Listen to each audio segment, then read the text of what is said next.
सर्वप्रथम गुना की इस पावन धरा को नमन जोहार।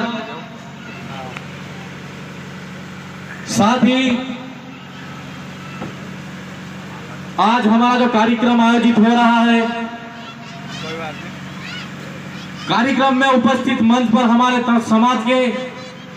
तमाम पुरखे, उन पुरखों को मैं नमन करना चाहता हूं। और साथ ही आज बारिश का मौसम है और इतनी बारिश में भी आप सब तमाम मध्य प्रदेश हो, चाहे हमारे राजस्थान के पास में शाहबाद तहसील है, वहां पर से जो भी साथी आए हैं, तमाम मेरे वडील साथी, युवा साथी, मेरी मातृशक्ति, आप सबको,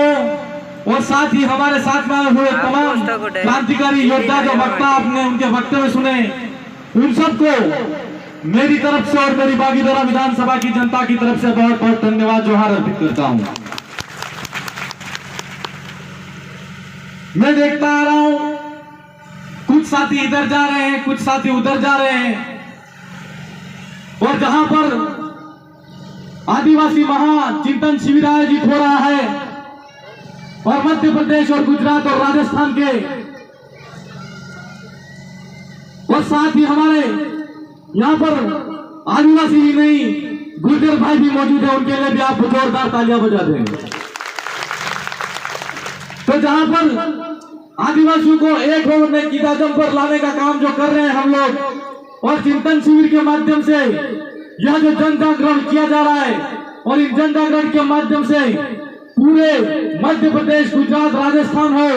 या चाहे पूरे भारत देश के अंदर आदिवासियों की जो एकता की चादर बनाई जा रही है, उस चादर को वैचारिक रूप से एकीकरण के माध्यम से हम इतनी विचारधारा का जो प्रभाव धारा के रूप में फैलाव हो रहा है, उसमें आदिवासी परिवार का बहुत बड़ा योगदान है। मैं आज बागीदरा विधानसभा से आता हूं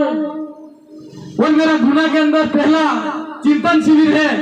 मैं उससे पहले अध्यापक के पद पर कार्यरत था, और अध्यापक के पद पर रहने के बाद में मेरी बागीदरा विधानसभा की जनता ने मुझे जहां पर सिलेक्शन प्रणाली के माध्यम से चयन किया, और मैं आज आपके सामने विधायक बनने के बाद में पहली बार आया हूं। इसलिए मैं इस मौके पर आपको कहना चाहता हूं कि हो सकता है हमारी पहचान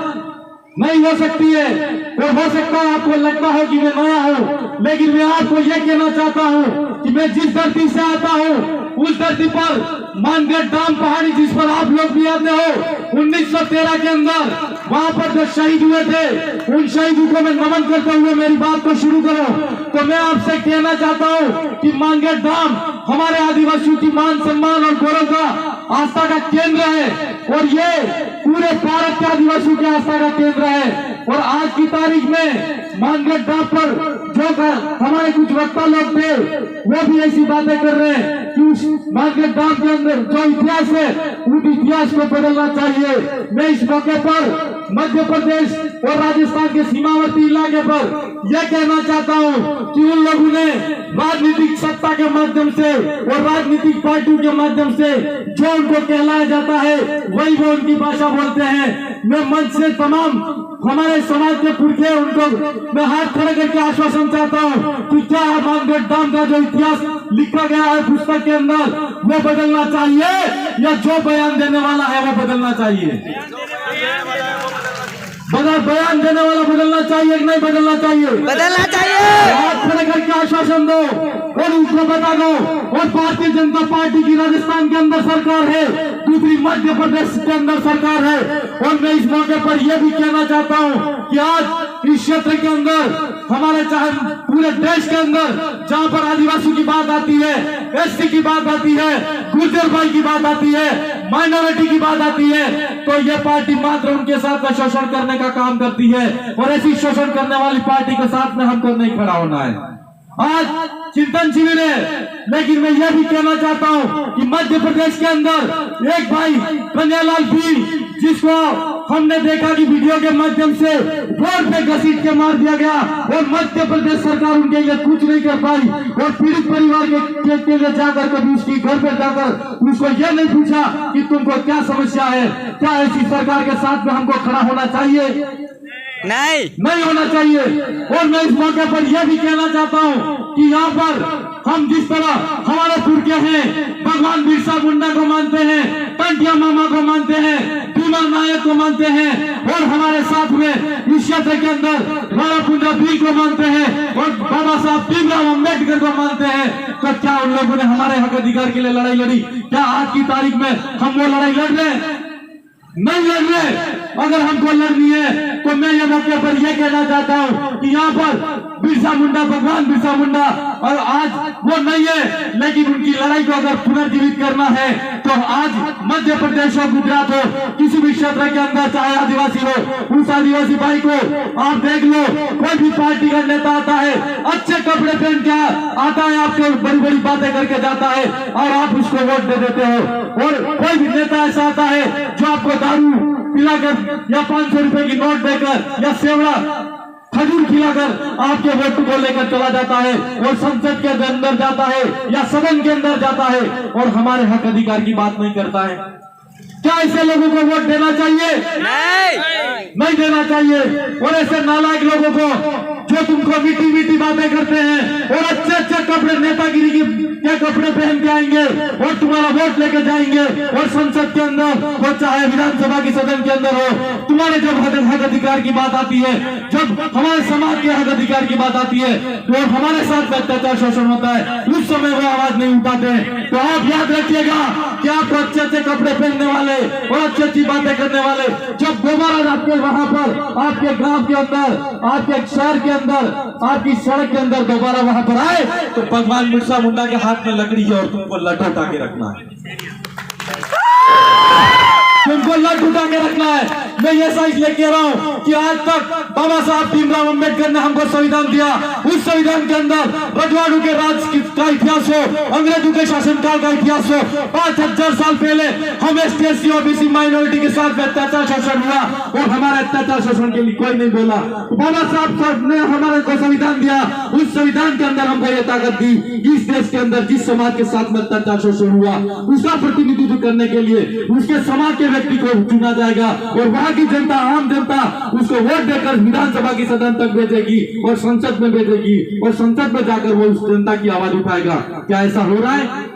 नहीं हो रहा है। अभी मैं बात कर रहा था वहां पर 3200 हेक्टेयर जमीन राजस्थान के अंदर राजस्थान की सरकार काट रही है और एक तरफ आपने सुना होगा और मीडिया के अंदर देखा होगा कि हमारे उदयपुर में अपराधी आदिवासी भाई, आदिवासी बेल्ट है, यहाँ बेल्ट में सरकार इनके वन संवर्धन है, दिन मिलावे वन विभाग रिवोजू के इनके यहाँ वन में वैसे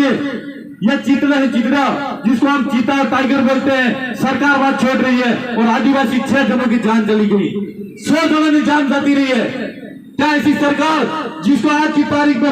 वन विभाग के माध्यम से वन संवर्धन अधिनियम, फॉरेस्ट कैसे जिंदा रखना वो उसको पता है, चीतू को कैसे जिंदा रखना वो उसको पता है और आदिवासियों को कैसे जिंदा रखना वो पता होना चाहिए कि नहीं होना चाहिए? होना चाहिए। और अगर उसको पता नहीं है तो आज के समय मेरे भाई हमारे वहां पर मांझी महाराज क्या क्या गए कि स्वतः सेलुवारी कार्य तुम्हारा राज आएगा, मगर अंतिम पीढ़ी में अंतिम लड़ाई है, इन्हीं लड़ाई में अगर आप जागीला नहीं होगा तो तमीम हम जीजाजू क्या अपनी आपा वाली पीढ़ी है इन्हें विनाश नहीं जाएगा। और अगर इस विनाश को बचाना है तो हमको निश्चित तौर पर जागरूक बनना पड़ेगा और हमारी माता बहनें हैं, अगर उसकी शराब भी इज्जत लूटी जाती है, मैं तो कहता हूं भारत के संविधान के अंदर ऐसा कानून बनना चाहिए कि जो लोग किसी बहन बेटी के साथ में अत्याचार शोषण करते हैं, दादा कह रहे थे भाई, मैं कहता हूं वो जिसको कार्य करने वाला ऐसा जो भाई है वो भाई किसी का नहीं हो सकता, वो मानवता का दुश्मन है, उसको सरेआम बीच सड़क पर सीधा सट खड़ा रख के फांसी पर लटका देना चाहिए। सरकार के पास में जंगल काटने का नियम है, आदिवासियों को विस्थापन करने का नियम बना सकती है, तो सरकार कैसा भी नियम बना सकती है कि जो भाई अगर किसी के साथ में किसी भाई को की बेटी के साथ में अत्याचार शोषण करता है और उसकी इज्जत लूटता है, उसके साथ में बलात्कार करता है, क्या ऐसे आदमी को फांसी होनी चाहिए कि नहीं होनी चाहिए? होनी चाहिए। मैं आज वन विभाग के माध्यम से एक बात और कहना चाहता हूँ कि अंग्रेजी शासन काल से आ रहे बहुत से कानून हमारे लोग जब तक हम आप सही लोगों को सही वोट देकर सही लोगों को विधानसभा की सदन में नहीं भेजोगे, संसद के अंदर नहीं भेजोगे, तो पुराने जो अंग्रेजी शासन काल से बने हुए कानून है वो कानून कभी बदलेंगे नहीं। अंग्रेजी शासन काल चला गया और इस देश के अंदर लोकतांत्रिक व्यवस्था आई, हमको वोट देने का अधिकार मिला। हमने सोचा था कि इस देश के अंदर आदिवासियों की तस्वीर बदलेगी, इस देश के अंदर एसटी की तस्वीर बदलेगी, इस देश के अंदर माइनॉरिटी की तस्वीर बदलेगी, लेकिन तस्वीर आज तक नहीं बदली। मैं आपको कहना चाहता हूं ये क्यों नहीं बदल रही है? इसलिए कि वो कानून वही के वही कानून चल रहे हैं। अगर वो कानून बदलना है तो हमको हमारे वोट का सही इस्तेमाल करके विधानसभा हो चाहे संसद की सदन हो, उसके अंदर सही आदमी को भेजना पड़ेगा। आज वन अधिकार की बात होती है। अंग्रेजी शासन काल के समय जब आदिवासी भाई हमारे जंगल के अंदर लकड़ी काट कर हमारे घर पर ले जाकर रोटी पकाते थे और खाना पकाते थे, उस समय अंग्रेजी शासन काल के अंदर पहला ब्रिटिश हुकूमत के अंदर 1875 के अंदर वन अधिनियम बना। 1927 के अंदर दूसरी बार उसका बनाया गया और दूसरा वो भी बता रहे थे 1980 के अंदर संवर्धन बनाया, फिर 2006 कानून लाई, फिर 2019 लाई, फिर 2024 लाई, लेकिन आज तक सारे के सारे कानून आदिवासियों की जमीनों को हड़पने के कानून है। मैं चाहता हूं और हमारी जो विचारधारा है, हमारी जो जाजम वो ये कहती है कि जब तक हम हमारे सही व्यक्ति का चयन नहीं करेंगे तो विधानसभा के अंदर विधायिका में जाकर सही कानून नहीं बनेगा और संसद के अंदर सही कानून नहीं बनेगा। इसलिए मेरे भाई, अगर हम हमारे वन आज की तारीख में कहते हैं कि जल जंगल जमीन हमारा है, उस कानून को बदलना चाहते हो और उस कानून को अगर हम पाना चाहते हैं वो तो निश्चित तौर पर आदिवासियों का वनाधिकार पर अधिकार होना चाहिए। तो हमको सही व्यक्ति का चयन करके विधानसभा की सदन के अंदर भेजना है और संसद के अंदर भेजना है। ये बात बहुत जरूरी बात है। हमारे चिंतन शिविर होते हैं और चिंतन शिविर में हम कहते हैं, दादा भी कह रहे थे कि क्या लेके आए, तो लड्डू लेके आए, क्या लेके आए तो ये लेके आए। हम आपसे कहना चाहते हैं कि हमको सबको किसी भी बात पर झुकना नहीं है, हमको हमारी विचारधारा को अडिग रखना है और इस विचारधारा के अंदर इतना दम है कि यहाँ पर बैठा हुआ आदमी अगर एक अपने आप को कार्यकर्ता समझ ले तो ये समझ लेना कि आने वाले समय के अंदर ये पांडाली नहीं पूरा जिला जाम हो जाना चाहिए। और अभी भाई बोल रहे थे कि मध्य प्रदेश के अंदर किसी के साथ में अत्याचार शोषण होता है तो राजस्थान वाला भाई बोलता है, और राजस्थान के अंदर किसी के साथ में होता है तो मध्य प्रदेश वाला भाई बोलता है। हम आपसे कहना चाहते हैं कि मध्य प्रदेश हो, गुजरात हो, राजस्थान हो, जब हमारा देश का राज्य का विभाजन हो रहा था, इन लोगों ने बहुत ही चालाकी से और चतुराई से हम लोगों को अलग किया है और ये जो विचारधारा है वो अलग फिर से बिल प्रदेश बनाने की विचारधारा है। अगर इस विचारधारा को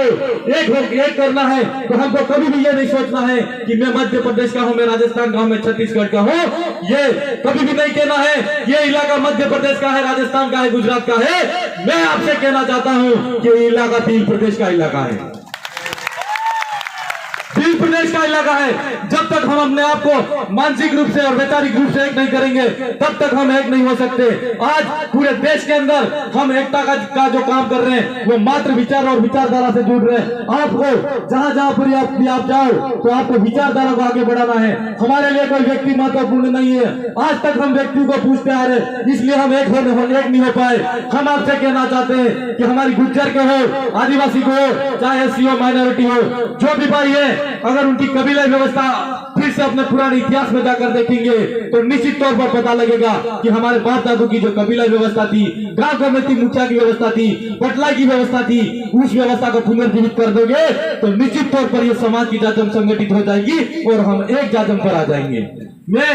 आज के मौके पर ज्यादा कुछ नहीं कहूं, पर आपको यह जरूर कहना चाहता हूं कि पीछे हमारे अंतिम वक्ता के रूप में हमारे भाई और राजस्थान विधानसभा के हमारे विधायक भाई थावर चंद जी डामोर भी बाकी हैं और आप सब तमाम बारिश के अंदर भी इतने समय तक बैठे हो और हो सकता है घर पर जाना हो, लेकिन अगर ये बात ठान लेना कि हम अगर सोचते हैं कि हमको ये कुछ करना है और कुछ करके ही जाएंगे तो हमको किसी भी समय हमारे सामने अगर मुश्किल हालात हो तो हमको डिगना नहीं है, हमको डट कर रहना है। ये बारिश तो क्या हमको तूफान भी हिला नहीं सकता। ये विचारधारा हमारे अंदर होनी चाहिए। मैं ज्यादा कुछ नहीं कहूँ। अंत में कुछ लोग हैं जो दलाल लोग हमको ये सोचते हैं कि पुराने समय में हमको थोड़ी मोड़ी लालच देकर ये कहते थे कि हम तुम्हारा वोट ले लेंगे, हमारा ये काम कर देंगे तुम्हारा। लेकिन मैं उनको कहना चाहता हूँ और मात्र 2 लाइन के माध्यम से उनको मेरा कहना है कि वाकिफ नहीं जमाना हमारी उड़ान से, वाकिफ नहीं जमाना हमारी वाकिफ नहीं जमाना हमारी उड़ान से, वाकिफ नहीं जमाना हमारी उड़ान से। वक्त का दरिया है, जहां तक ले जाएगा ले जाएंगे, आप देखते रहना।